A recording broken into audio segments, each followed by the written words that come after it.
Hey, I'm Jenna Kelly with the Green Girl Minute, and I'm very thrilled to be here with the President and CEO of the National Wildlife Federation, Larry Schweiger. How's it going this morning? Good morning.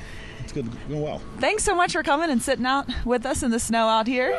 So appreciate that. This is great. This is fun.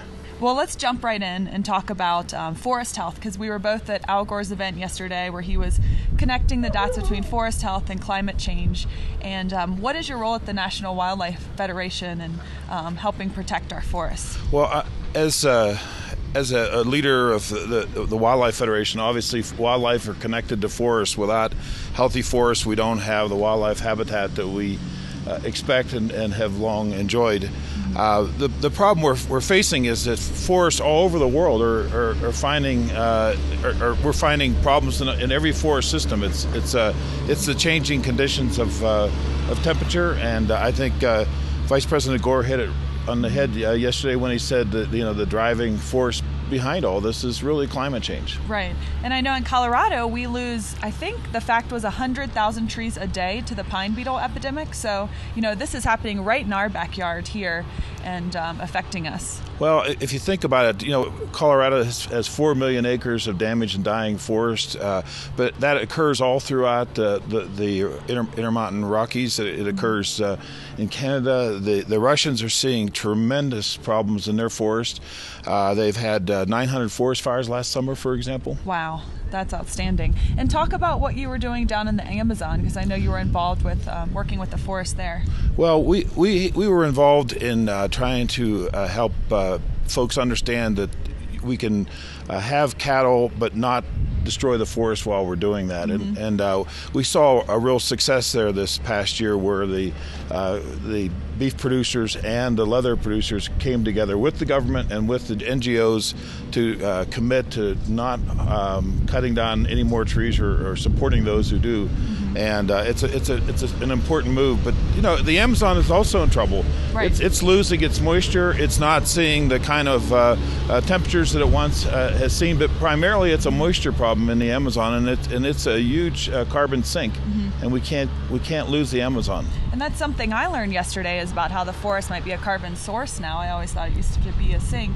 And talk to us about the difference between that. Well, the Canadians, for example, are now determining that their boreal forests, which are about 37% of the total boreal forests in the world, wow, they're losing so much carbon out of their forests from beetle and fire damage that they are projecting 8 of the next 10 years their forests will be a carbon source. They will actually give off carbon rather than being the carbon sink that they've been for so many years, so many centuries, frankly. Mm-hmm.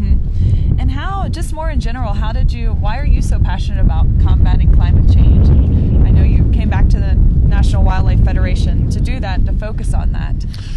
Well, the thing that really got my attention, and I've been concerned about this issue for years because we've been watching the carbon dioxide levels go up year by year.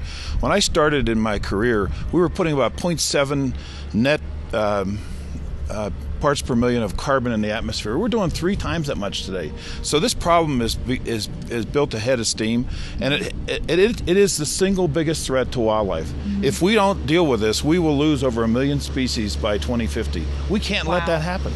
We simply cannot let that happen. Mm-hmm. So that's number one priority of the National Wildlife Federation, is to protect the wildlife, and especially that which we may lose soon.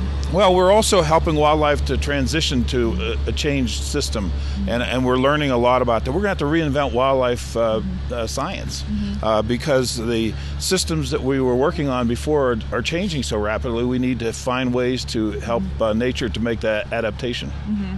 Wow. Well, can people learn more? You all have a website, and we do. It's nationalwildlife.org. It's an easy one to find, and we have quite a lot of content there on all these issues. Okay. Well, thank you so much, Larry, for stopping by and talking to us.